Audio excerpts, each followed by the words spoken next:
का कहना मानते हैं, हम दूसरे की बात मानते हैं, हम दूसरे के कहने पर चलते हैं। हम दूसरे ने कह दिया तो वो हमने मान लिया, दूसरे ने बोल दिया तो हमने मान लिया, पर अपनों का नहीं मानते। बड़ी विडंबना है संसार की,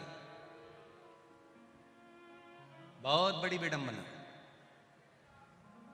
वृद्धाश्रम में जाते हैं, वृद्ध लोगों को रोटी खिलाते हैं, वृद्धाश्रम में जाते हैं केला खिला देते हैं, वृद्धाश्रम में जाते हैं बुजुर्गों के पास बैठ जाते हैं, वृद्धाश्रम में जाते हैं बुढ़े लोगों के पास, बुजुर्गों के पास बैठकर उनसे बातें करते हैं, वृद्धाश्रम में जाते हैं खूब अच्छे अच्छे फोटो खिंचवाते हैं, वृद्धाश्रम में जाते हैं खाना खिलाते हुए फोटो खिंचवाते हैं, वृद्धाश्रम में जाते हैं फल देते हुए फोटो खिंचवाते हैं, वृद्धाश्रम में जाते हैं उनके पलंग पर बैठकर उनसे बात करते हुए फोटो खिंचवाते हैं। शिव पुराण थोड़ी सी उल्टी है इस मामले में। मेरे देवाधिदेव महादेव का चरित्र थोड़ा अलग है। मेरा देवाधिदेव महादेव कहते हैं वृद्धाश्रम में जाकर बूढ़े को बुजुर्गों को भोजन करा रहे हो, वृद्धाश्रम में जाकर केले खिला रहे हो, वृद्धाश्रम में जाकर उनके पलंग पर बैठकर उनसे बात करते हुए फोटो खिंचवा रहे हो और अपने व्हाट्सएप पर, अपने स्टेटस पर, अपने फेसबुक पर, अपने यूट्यूब पर, अपने गूगल पर, अपने इंस्टाग्राम पर डाल रहे हो। जरूरी यह है कि वृद्धाश्रम के बुजुर्ग के पास जाने से पहले घर में जो बुजुर्ग है उसके पास 15 मिनट बैठना सीख जाओ तो आपका जिंदगी सवर जाए।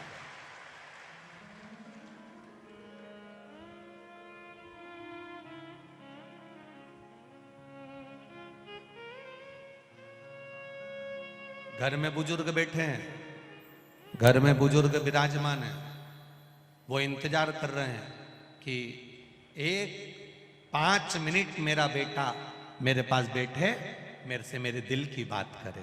ए नाना, ए नंगा, ए छोरा इधर आ, बेटा इधर आ, बाबू इधर आ।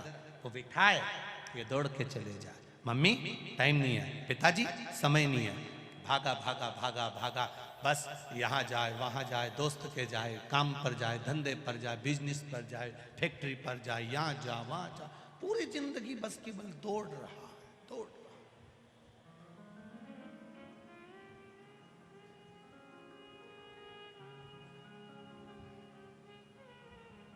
प्रत्येक घर के नवयुवक बेटा बेटी, प्रत्येक घर के बहू बेटा, प्रत्येक घर का व्यक्ति अपने घर के बुजुर्गों का अगर आदर करना चालू कर दे तो वृद्धाश्रम में बुजुर्ग रहने के लिए नहीं जाए, ये निश्चित है।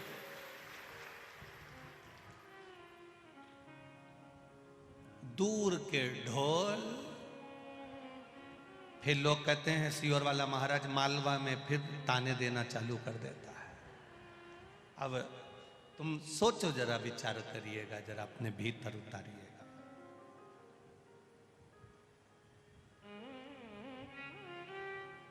सफेद कपड़े में दाग लग जाए तो परिवार वालों को शर्मिंदा होना पड़ता है, समाज वालों को शर्मिंदा होना पड़ता है, कुल वालों को शर्मिंदा होना पड़ता है, पर संत का चोला, भगवान को मानने वाला, पूजन करने वाला, गेरुआ पहनने वाला और संत का चोला पहनने वाला, और उस संत के चोले पर अगर दाग लग जाए तो देश को शर्मिंदा होना पड़ता है। समझना है।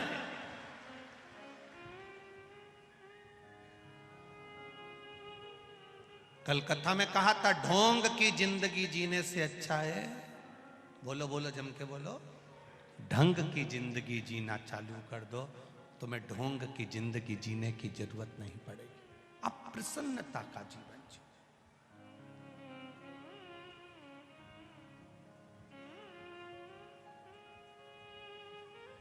हम भगवान का भजन कर रहे हैं, हम भगवान का कीर्तन कर रहे हैं, हम भगवान का मंत्र जाप कर रहे हैं, हम भगवान का स्मरण कर रहे हैं, 4-4 घंटा बैठकर हम भगवान का पूजन कर रहे हैं, इसके बाद भी भगवान हम पर प्रसन्न क्यों नहीं होता? कारण क्या है? क्योंकि हमने शरीर से परमात्मा को बुलाना चाहा, परमात्मा को पाना चाहा, पर मन से नहीं बुला पाए। मीरा ने मन से परमात्मा को बुलाया था, नरसिंह मेहता जी ने मन से भगवान को बुलाया था।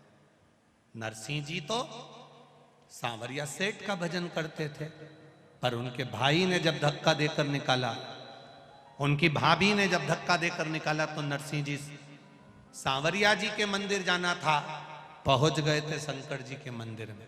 शिव जी के मंदिर में शंकर के शिवलिंग को रात भर आंखों से आंसू बहा बहा कर निला रहे थे और रो रहे थे, मेरा कोई नहीं है, मेरा कोई नहीं है। जैसे एक मुर्दे को शमशान में छोड़कर आते हैं, घर पर आकर सब पूड़ी और सब्जी खाते हैं, चाय पीने वाले चाय पीते हैं। ऐसा कोई नहीं कि घर में मुर्दे को छोड़कर आने के बाद कोई घर का ऐसा व्यक्ति बता दो जिसने पूड़ी सब्जी नहीं खाई, चाय नहीं पी, पानी नहीं पिया। ऐसा कोई व्यक्ति नहीं है। आग लगा के आएंगे और अंदर आवाज दे देंगे, चाय देख लो चाय। आग लगा के आएंगे और पास वाले पड़ोसी मोहल्ले वाले रिश्तेदार पूड़ी सब्जी लाकर दे देंगे। लोग साहब अब आंख में से आंसू बहाता जाए और पूड़ी सब्जी निपटाता जाए, कौन देखे तुमको? और फिर छोरा से कह दिया, नाना इनगा थोड़ा नमक ला दे। अभी डोकरा के निपटा के आया, अभी शमशान छोड़ के आया, और अब क्या कह रहा है? सब्जी में नमक, थोड़ा नमक ला दे। वो छोरा नमक ला के दे दिया, इन्हें बुड़का के और खाता जाए। कौन याद करे? में आपके भाव जागृत होना चाहिए। हम क्यों, किस लिए? माता के चरण, पिता के चरण, गुरु के चरण, संत के चरण, सतगुरु के चरण, शीश पर दृष्टि ना हो, चरण पर दृष्टि हो।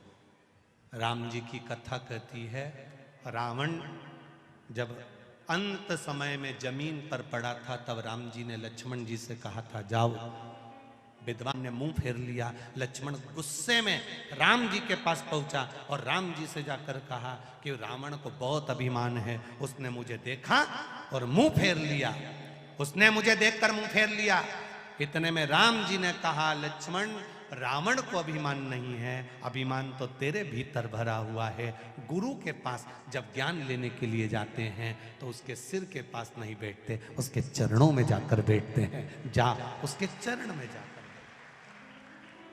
बैठो, उसके चरणों में जाकर, उसके चरणों में जाकर विराजमान होइए, उसके चरणों में जाकर बैठ जाइए।